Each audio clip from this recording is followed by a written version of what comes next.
Bonjour les amis, comment allez-vous? Ça va bien? Bah moi ça va, il fait un temps pourri. Alors un temps où on fait quoi? On dort, on lit, on tricote si on a envie. Non, moi c'est pas mon truc. Pourtant j'ai su, mais je sais plus tricoter. Puis de toute façon j'y arriverai jamais. Comment veux-tu que je tricote? Bref, aujourd'hui, ça fait 3 ou 4 jours que je reporte sur les vidéos parce que j'avais pas l'envie, je suis foncièrement fatigué. Ouais, ça se pas comme ça. De toute façon, c'est pas mortel. Hein. Donc, j'ai plein d'idées de vidéos. Mais ce sont des thèmes. Vous savez, vous aimez bien les thématiques. Un peu psycho, un peu philo, de comptoir. J'entends, je ne suis ni psy ni philosophe. Je ne suis Clarence Monroe. Mais j'aime bien picorer des choses de ce titre-là et m'en nourrir. Et de fait, vous le transmettre. Oui, je me la pète. Ouais. Mais non. Celles qui commencent à me connaître un peu savent bien que tout est dans l'humour. Alors, j'ai plusieurs idées de vidéos. Une vidéo sur le bonheur qui va rejoindre la vidéo d'aujourd'hui, qui va picorer les trucs dedans d'ailleurs. Une vidéo sur le racisme, je crois que j'ai jamais fait. Enfin, tous les trucs, le racisme, l'homophobie, tout ça. J'ai jamais fait parce que c'est un sujet un peu chaud, où je ne veux pas non plus rentrer dans le conflit, puisque je hais le conflit. Enfin, non, pas je hais, de fait, c'est un conflit ça. Je n'aime pas le conflit, donc je préfère l'éviter et ne pas tenter le diable et surtout les diablotins. Bon, on commence, on y va. Alors, aujourd'hui, on va parler de ce livre merveilleux que j'ai donc terminé. Je vous en ai déjà touché un mot, hein, bien sûr, dans mes achats. Donc, ce livre, oh, il est lourd, il est gros ce livre. C'est Changer l'eau des fleurs, ce sont le titre, on ne peut que s'en rappeler. Édité chez Albin Michel. Donc, livre écrit par Valérie Perrin. Gros bouquin, gros pavé. Livre qui fait partie des livres que moi j'appelle sublimes. Oh, il est merveilleux ce livre. L'histoire, à ma façon, hein. J'aime pas lire les quatrièmes, je trouve que c'est nul. Vous allez sur internet, vous voyez la quatrième. Bon. Donc c'est l'histoire d'une femme qui s'appelle, donc, je vous avais dit ça aussi, c'est pas grave, qui s'appelle, hein, si vous n'avez pas vu la vidéo précédente, vous verrez dans le i, là-haut, là. C'est pas vrai, je sais pas faire, donc je ne mettrai pas. J'en ai parlé donc dans mon haul achat livre, mais donc je ne vais pas le mettre là, je ne sais pas faire. Vous voyez là, dans le coin ici, je ne sais pas faire. Donc dans le coin là, vous voyez, je vous jure, non, dans ce coin là. Pour vous, enfin je montre ici parce que ce sera ici. Bref, on s'en tape, pardon. Oui, donc c'est un livre déjà, dès les premières presque phrases, j'ai adoré. Ah oui, elle s'appelle donc Violette, quel beau prénom. Je trouve que c'est joli comme prénom. De toute façon, moi, tout ce qui est fleurs ou fruits, comme ma fille Clémentine, framboise, c'est limite framboise. Pétunia, ça existe Pétunia? Oui, enfin en même temps, ça fait penser à chez Michou. Peut-être que vous ne connaissez pas. Alors, basta. Donc, elle s'appelle Violette Toussaint. C'est son nom de femme mariée, comme la Toussaint. Et c'est très drôle dans le livre, puisque, en fait, cette femme, au début avec son mari, ils sont garde-barrière. Garde-barrière, donc ils regardent passer les trains comme des vaches, et ils montent et descendent automatiquement les barrières. C'était plus à la main déjà. Hein, puisque ça se passe maintenant, si vous voulez. Enfin, ça se passe à peu près de 90 à 2016-17. 2016. Donc c'est très actuel. Déjà, il y avait plus, on moulinait plus, enfin, vous voyez, la manivelle pour monter et descendre des barrières, c'était automatique. Mais il fallait être réveillé, donc, bien entendu, et présent aux heures où il fallait appuyer sur le bouton. Donc, ils étaient garde-barrière. Un couple. Follement amoureux au début. Dingue l'un de l'autre. Connus très jeunes.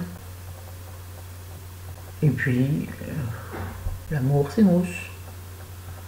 L'amour s'en va. Surtout lui s'en va. Lui, l'homme, s'en va voir ailleurs, si l'amour est mieux. Bref, elle le sait tout, elle... Mais je ne vais pas raconter quand même, je ne vais pas vous refaire le livre. Non, il a été tellement bien écrit que je ne saurais pas en faire rien. Et il y a une période où elle va très mal, hein, vous saurez pourquoi, Et ils se retrouvent tous les deux gardes de cimetière. Et alors, avec un petit potager. Et là, ce livre est une merveille parce qu'il décrit comment dire, le petit bonheur de regarder une fleur pousser, d'avoir planté ses fraisiers et d'en manger les fraises. Excusez-moi. En plus, elles n'ont pas. Pourtant, producteur bio du marché. Elles sont molles, pardon. Pas bien. En plus, il y a le bruit. En fait, ce livre est une merveille de petits moments délicats, délicieux. L'écriture est fluide. Par contre, c'est vrai que de temps en temps, on saute d'une période à l'autre. On trouve pas mal de personnages aussi dedans. Mais en fait, le livre se construit au fur et à mesure de l'histoire. Non, l'histoire se construit au fur et à mesure du livre. À un moment, je me suis retrouvée à un moment du livre, je me suis dit, mais qu'est-ce que je fous là? Et là, les choses se sont éclairées. Donc, il y a une espèce de suspense, elle n'est pas du tout policier, bien qu'il y ait une pointe un petit peu, mais je ne vais pas vous dire, mais ça n'est pas un thriller, absolument pas. Mais c'est une histoire qui a comme des petits échelons, vous voyez, que l'on monte tout doucement pour comprendre. Mais c'est une merveille d'écriture, je vous dis, c'est fluide, c'est bien décrit, les personnages sont bien ficelés, on s'attache très facilement à Violette, enfin moi je m'attache très facilement aux gens, mais à Violette elle est tellement... C'est la bonté même, quelque part la naïveté. Mais en fait c'est une femme bonne. Oui, bon non pas elle est bonne, mais non, oh là là, les gamins, stop, les gamins dans ma tête je parle. Hein.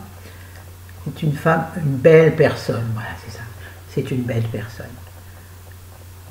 Elle est délicieuse de délicatesse, d'intelligence, d'intelligence, c'est pas mon cas a priori, mais si, et voilà, et pourtant au début elle ne sait pas lire. J'arrête d'en dire, hein.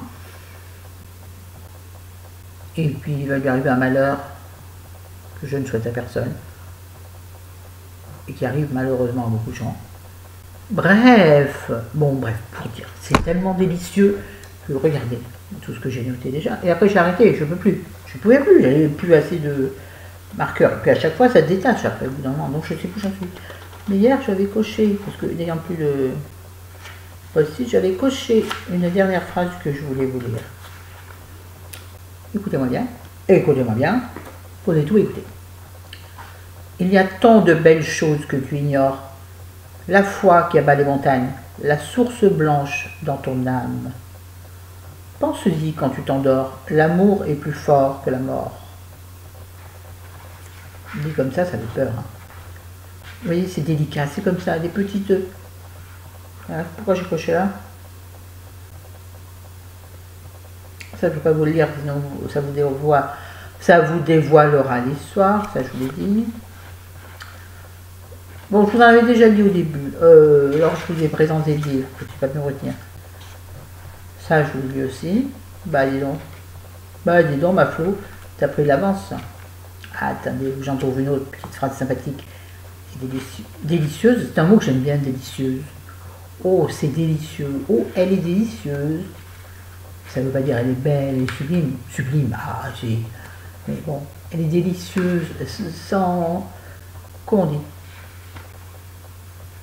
Délicieuse, ça veut dire plein de choses. Ça veut dire, elle est délicate. Non, j'aime pas délicate, ça fait un peu gnangnan et en même temps ça fait un peu frêle. Vous voyez, ça j'aime pas.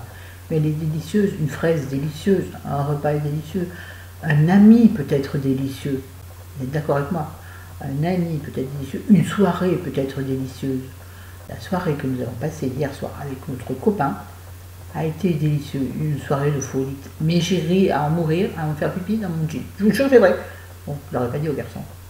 Mais j'en peux plus, j'ai jamais eu tant mal aux côtes, et ça m'arrivera. Longtemps que je n'ai pas pris un fou pareil. Il est drôle, ce garçon. Mais c'était bien, on s'est amusé bêtement, simplement, en rigolant, en faisant des accents, des trucs complètement cons, en racontant des blagues qu'il ne comprend pas. Ça c'est délicieux. une blague que la personne à côté ne comprend pas. Oh, ça, c'est l'amour de rire. Ça, c'est génial. Voilà, je vais vous dire, hier soir, on a passé une super soirée. Je me suis couché à 1h30 du matin. Ça fait, je sais pas, plus de 20 ans, je sais pas, plus de 10 ans que je ne me suis pas couché à 1h du matin. Ah oui, oui. Même nous, les jours de l'an, quand on est seul, à 10h30, on est au lit. Hein. On se dit bonne année le lendemain. Mais là, je n'ai pas vu le temps passer. Et il était là depuis, allez, 19h, je crois. 18h, 19h, je ne sais plus. C'est un autre ami qui est passé un après-midi. Moi, j'avais mon amie Catherine au téléphone. On a parlé. Ça aussi, c'est délicieux. Rencontrer quelqu'un au téléphone, c'est une finesse, je trouve. Et on se avec certaines personnes, pas avec n'importe qui et n'importe comment. Je veux dire, on se découvre drôlement au téléphone. La voix, mais la voix, c'est essentiel, une voix. Je sais, j'en avais fait mon métier. Pas exactement. Mais je passais mon temps au téléphone, donc c'est mon métier, la voix. Pourtant, je ne sais toujours pas la poser, toujours pas respirer où il faut, toujours pas. Mais vous voyez là, la nuit est venue. La grosse soirée est venue et ouais, ma voix est un peu âpre, un peu cassée. Ça fait un peu, comment s'appelait-elle? Jeanne Moreau. Ouais, n'importe quoi. Bon, bref, ça suffit. 11 minutes, c'est suffisant pour vous dire ce que j'ai envie de dire. Donc, voilà. Donc, je parlerai du bonheur, puisqu'effectivement, j'en ai déjà parlé. Mais il y a des sujets comme ça qui sont infinis. Comme le bonheur, c'est infini le bonheur. Infini et infime, n'oubliez jamais. Les petits bonheurs. Le bonheur est infime. Oh, c'est beau ça aussi. C'est infime parce que justement, il ne faut pas chercher le gros bonheur, le gros truc, qu'une fois que tu l'auras eu, une fois que ça sera passé, ça sera passé. Non, le petit bonheur infime qui te reste là, la rigolade avec mon copain, mais ça va rester. On va en reparler, ça va nous faire l'année, largement. Mais oui. Alors on s'est eu au téléphone, on a reparlé, on a rigolé encore, des mêmes bêtises. Comme des enfants, vous savez, qui répètent la même bêtise parce que ça a fait rire quelqu'un. C'est exactement ça. Retrouver l'insouciance de l'enfance. Bon, ça, je crois, une fois adulte, c'est impossible. Bien qu'on en garde toujours une partie en soi, qui un jour ressort, comme hier soir. On s'est éclaté comme des patates. Ça n'existe pas, cette phrase, cette expression, mais c'est pas grave. On arrive bêtement, je vous dis, comme quand on avait 15 ans, vous voyez. Comme rigolent les gamins quand ils se retrouvent sur un banc, dans un square, ou à un arrêt de bus, et que ça vous énerve, parce qu'ils rignassent. Voilà, ma mère me disait toujours, arrête de rignasser, Florence. C'est vilain, rignasser. Parce que je rigolais pour un rien, et puis surtout, comme il ne fallait pas faire de bruit chez moi, je rignassais silencieusement. Et c'est moche, rignasser.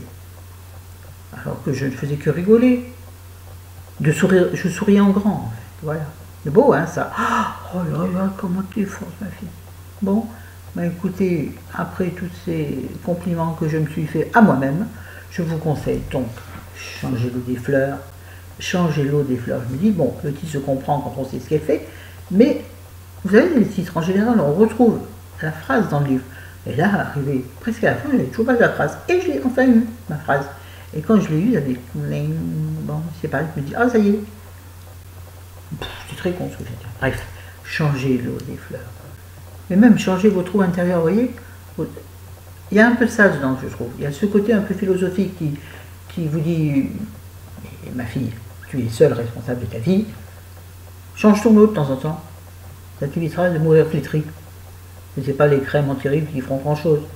Comme m'a dit Arnaud, délicatement, je t'embrasse Arnaud, Florence, le meilleur anti-ride, c'est ton sourire. Vous savez, quand j'avais parlé de ça là. Et j'ai trouvé qu'il était d'une délicatesse. Je te remercie encore, Arnaud. Cette vidéo, je la dédicace à Catherine. Ma Catherine, tu es vraiment bavarde. Oh la vache, qu'est-ce que t'es bavarde. Moi je suis bavarde, mais alors toi, moi t'as le pompon. Il y a Emma Lucie que j'aime, que j'adore. Et à toutes les autres, je ne vais pas faire à chaque fois. La liste, Madeleine, je pense à toi tout le temps.